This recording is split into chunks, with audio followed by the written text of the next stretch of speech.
This is Democracy Now!, democracynow.org. I'm Amy Goodman with Juan Gonzalez. We're continuing to look at the escalating tension between the U.S. and Colombia after the Colombian President Gustavo Petro condemned the U.S. for blowing up boats in the Caribbean.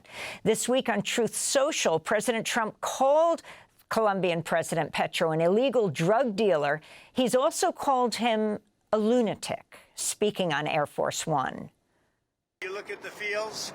The fields are loaded up with drugs, and they refine the drugs, and they make tremendous amounts of cocaine, and they send it all over the world, and they destroy families. No, Colombia is out of control, and now they have the worst president they've ever had. He's a lunatic who's got a lot of problems, mental problems. Still with us is Ambassador Daniel Garcia Peña, Colombia's ambassador to the U.S., who Petro just recalled as tensions rise between the U.S. and Colombia. We're also joined in Colombia by Manuel Rosenthal, Colombian physician and activist for 40 years of involvement in grassroots political organizing with youth, indigenous communities, urban and rural social movements, been exiled several times for his political activities. And we're joined by Guillaume Long, Ecuador's former foreign affairs minister, senior research fellow at the Center for Economic and Policy Research. I wanted to go first to Guillaume Long in this segment because in one of these latest bombings of what's called a submersible, 2 people died, and then 2 people, a Colombian and an Ecuadorian, survived. The U.S. says they're killing drug traffickers, but then they just release them. If you can explain what you understand happened and the significance of overall these bombings of boats from Colombia to Venezuela. Thanks for having me on the show.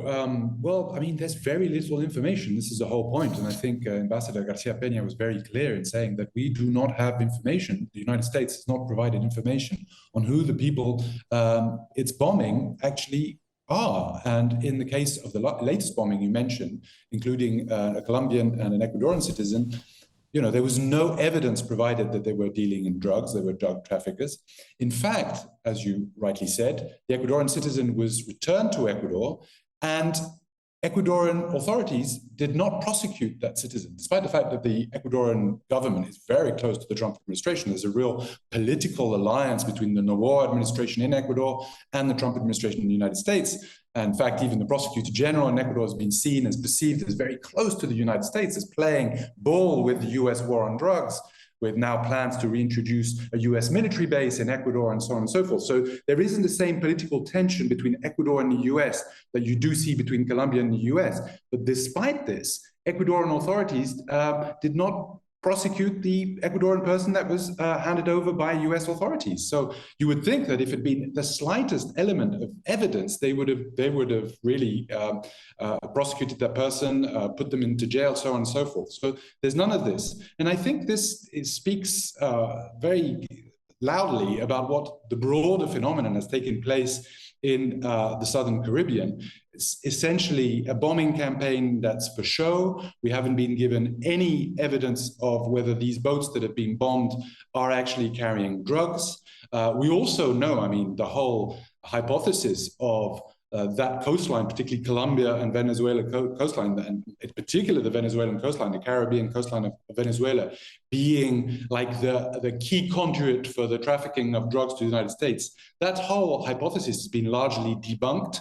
The Trump administration has been speaking of the Cartel de los Soles, the cartel of the suns, which experts have, I think, successfully and convincingly argued is actually fictional, doesn't exist, and certainly the Venezuelan authorities are not at the head of that cartel.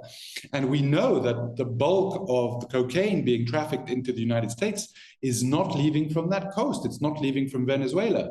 Most of it is leaving from Pacific ports, particularly on Pacific ports in Ecuador, but also probably Pacific ports in Colombia, but the bulk of it Pacific ports further down south, actually, in Ecuador and in Peru, very much so in Ecuador, in containers, lots of them banana containers, so not on small ships, but on larger ships, as part of the export business of a number of very legit companies, and yet much of the effort of the US administration has not been targeting those containers, those ships, those ports, but rather these small ships that have been bombed in the Caribbean. So the whole thing really appears to not really be about targeting drug trafficking. There's been lots of hypotheses that have been presented out there, including regime change in Venezuela, and now significant pushback against the government in Colombia, which we know the Trump administration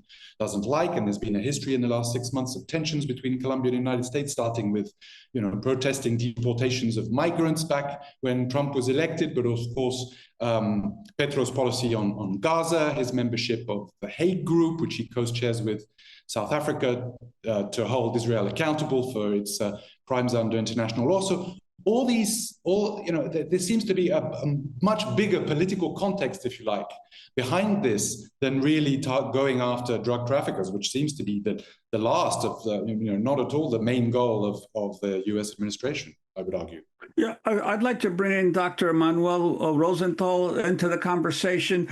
This whole issue, these attacks on the boats started targeting Venezuelan, supposedly drug dealers. Now we've gotten attacks that have been felt by citizens of Colombia and Ecuador. And in the early days of the Trump administration, you had all his threats toward Panama. And of course, we have now the stationing of 10,000 American soldiers in Puerto Rico for potential action in Latin America. What is the Trump administration doing to the entire Caribbean region, in your view? First of all, I agree with what has been said, and particularly what Guillaume was saying, and I'll summarize the answer, Juan, by saying this is a pretext. The entire war on drugs issue has been for the longest time, and I live in Cauca, in northern Cauca, one of the areas that is a producer of coca, producer of marijuana within the global context. And we know for a fact, and we've known for years, and it's been exposed now with this attack on boats and this entire militarization of the Caribbean and the way President Trump speaks out, that actually the drug issue is policy. On the one side, there's a promotion of the production of drugs because it produces massive amounts of transfer of value towards the north. The profit of drug trafficking flows towards the north. Mafias, financial institutions, etc., but the numbers are out there. 1 kilogram of coca in Colombia is $3,000 at most. The same kilogram in the US is $20,000, and it's $150,000 in Europe. I'm just quoting by memory from a UN report. So this is big business, and it's accumulating so long as it is illegal. And then the other side of the equation is the war against that, to maintain it illegal, to target peasants, now the people on boats that are transferring that. And then it actually serves one purpose. People say the war on drugs is a failure. It is a failure as a war on drugs, but it is a tremendous success in what it intends to do, which is helping to address the global and the US capital crisis, the crisis of stagnation of the economy, for the crisis that leads to seeing or perceiving that there is excess population, that there is excess capital that has to be destroyed, and that there are deficits of resources such as mining, oil particularly, and others. So the war on drugs, what it does is eliminate excess and then address the deficit by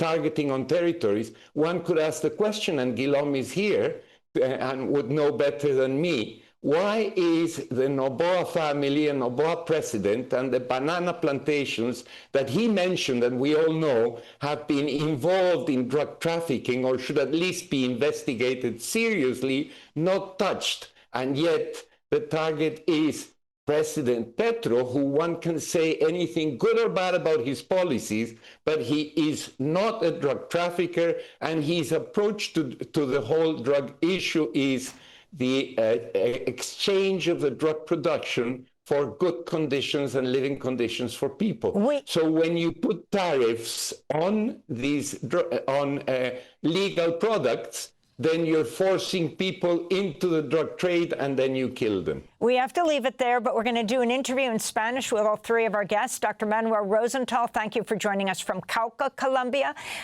Former Foreign Minister Guillaume Long, thank you for joining us from New Delhi, India. Former Foreign Minister from Ecuador. And we want to thank the ambassador as well, Daniel Garcia Peña. I'm Amy Goodman with Juan Gonzalez.